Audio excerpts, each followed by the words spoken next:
नमस्कार विद्यार्थी मित्रांनो, आज मी तुम्हाला फिजिकल केमिस्ट्रीचं प्रिपरेशन कसं करायचं आहे याच्याबद्दल काही गोष्टी शेअर करणार आहे। केमिस्ट्रीमध्ये जे 3 पार्ट असतात, ऑर्गॅनिक, इनऑर्गॅनिक आणि फिजिकल केमिस्ट्री, त्याच्यामधला सर्वात अवघड पार्ट मोस्ट ऑफ दी स्टुडंटला जो वाटतो तो आहे फिजिकल केमिस्ट्री।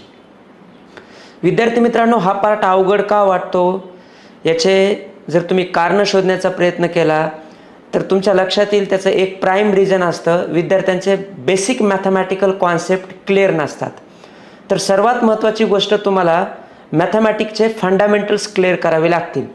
आता फंडामेंटल्स म्हणजे नेमके कोणते क्लिअर करायचे, तर लॉ ऑफ इंडायसेस, ज्याला आपण मराठीमध्ये घातांकाचे नियम म्हणतो, हा पॉईंट तुम्ही कुठेतरी 7वी 8वीला स्टडी केलेला असतो। तो पॉईंट तुम्हाला क्लिअर असणं गरजेचं आहे। लॉ ऑफ इंडायसेस, घातांकाचे नियम, हे जर तुम्हाला नीट समजलं तर तुम्हाला कॅल्क्युलेशनमध्ये जास्त प्रॉब्लेम येत नाहीत। दुसरी गोष्ट असते, तुम्हाला ॲप्रॉक्सिमेट कॅल्क्युलेशन करायची सवय लावून घ्यावी लागेल, कारण नीटमध्ये जर फिजिकल केमिस्ट्रीचा न्यूमेरिकल आला तर तो कमीत कमी वेळेमध्ये जर सॉल्व करायचा असेल तर तुम्हाला ॲप्रॉक्सिमेट कॅल्क्युलेशन्स करण्याशिवाय पर्याय नसतो। तिसरी गोष्ट जी तुमच्या टीचिंगशी रिलेटेड आहे, क्लासरूममध्ये ज्यावेळेस तुम्हाला टीच केला जातो एखादा concept related to physical chemistry, then it must be 100% understand to you.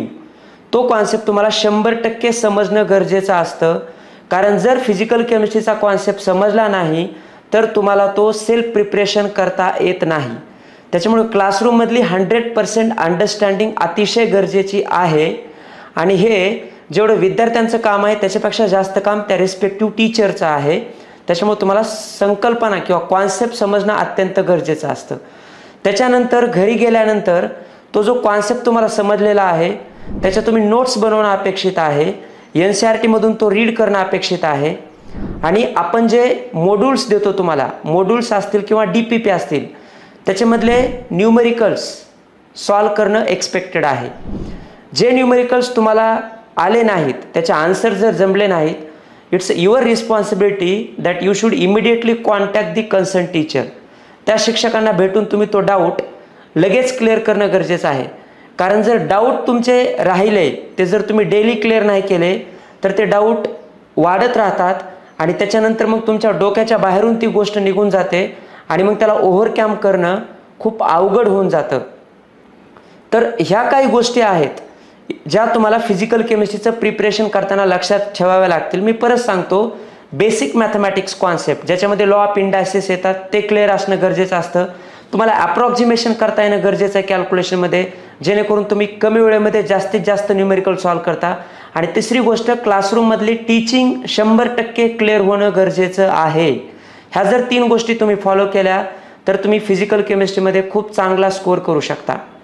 आता असे कोणते लेसन्स आहेत, मी दुसऱ्या मुद्द्याकडे येतो, असे कोणते लेसन्स आहेत जे तुम्हाला प्रायमरीली फोकस करावे लागतात, तर त्याच्यामध्ये सर्वात पहिला नंबर येतो मोल कॉन्सेप्ट, ज्याला आपण some basic concept of chemistry म्हणतो।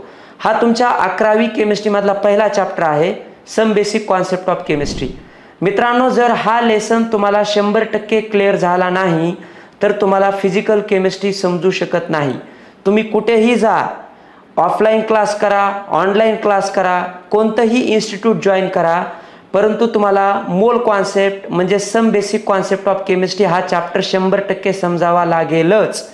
तो जर समजला नाही तर पुढे तुम्हाला रेडॉक्स रिॲक्शन समजत नाही, इलेक्ट्रोकेमिस्ट्री समजत नाही, थर्मोडायनामिक्स समजत नाही, केमिकल कायनेटिक्स समजत नाही, इवन ह्या चॅप्टरचं कनेक्शन तुम्हाला इनऑर्गॅनिक केमिस्ट्रीमध्ये पण आहे। जर मोल कॉन्सेप्ट समजला नाही तर तुम्हाला पी ब्लॉकच्या रिॲक्शन बॅलन्स करता येत नाही, आणि जर पी ब्लॉकच्या रिॲक्शन बॅलन्स करता आल्या नाहीत तर पूर्ण इनऑर्गॅनिक केमिस्ट्री तुमची 0 होऊन बसते। तर some basic concept of chemistry किंवा ज्याला आपण मोल कॉन्सेप्ट म्हणतो, हा अत्यंत महत्त्वाचा चॅप्टर आहे, तो तुम्ही क्लिअर करणं 100% गरजेचं आहे। आता आपण ज्या पद्धतीनं शिकवतो, आम्ही एक S2 केमिस्ट्रीमध्ये एक मेथडॉलॉजी डेव्हलप केलेली आहे। ह्या चॅप्टरमध्ये प्रायमरीली आम्ही काय करतो, बाकीच्या लेसनच्या म्हणजे विद्यार्थ्यांना मी DPP प्रोव्हाइड करतो, त्याच्यामधले जवळपास 80% क्वेश्चन्स आम्ही क्लासरूममध्ये डिस्कस करतो, 20% क्वेश्चन्स आम्ही विद्यार्थ्यांना घरी प्रॅक्टिससाठी देतो, परंतु मोल कॉन्सेप्ट ह्या चॅप्टरची DPP 100% आम्ही क्लासरूममध्ये करून घेतो। याचं कारण मित्रांनो असं आहे, तुम्ही जर मोल कॉन्सेप्ट ह्या चॅप्टरचे 100 मल्टिपल चॉईस क्वेश्चन सॉल्व केले then you may face difficulty in question number 101. कारण व्हेरिएशन खूप जबरदस्त असतं, तुम्हाला प्रत्येक क्वेश्चनमध्ये काहीतरी नवीन संकल्पना दिसतात. त्याच्यामुळे हा चॅप्टर अत्यंत महत्त्वाचा आहे. जर तुम्हाला मोल कॉन्सेप्टमध्ये डाऊट असतील, तो चॅप्टर क्लिअर नसेल, तर फिजिकल केमिस्ट्री तुमच्यासाठी खूप अवघड होते, खूप टफ होते.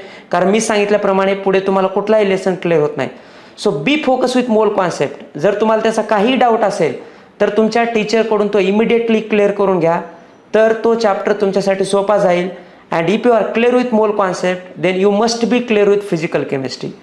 तर ह्या गोष्टी जर तुम्ही फॉलो केल्या मित्रांनो, तर तुम्ही नीट असेल किंवा जेई मेन्स असेल, फिजिकल केमिस्ट्रीमध्ये तुम्ही आउट ऑफ मार्क्स घेणार याची गॅरंटी मी देतो. धन्यवाद.